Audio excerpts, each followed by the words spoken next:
चंद्रपुरात पारंपरिक पद्धतीने गौरी विसर्जनाचा सोहळा साजरा।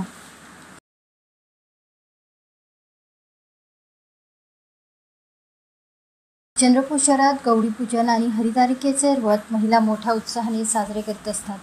पारंपरिक भक्तिभाव आणि आनंदमय वातावरणात आज महिलांनी गौरीचे पूजन करून विसर्जन केले। सकाळपासूनच महिला पारंपरिक वेशात सजून उखाणे घेत गाणी म्हणत नदीकाठी विसर्जनासाठी जमल्या होत्या। 11 दिवस तर काहींकडे 7 दिवसांच्या कालावधीसाठी घरात गौरीची स्थापना करतात। गौरीच्या पूजनानंतर आज गौरीचा विधीपूर्वक निरोप घेण्यात आला।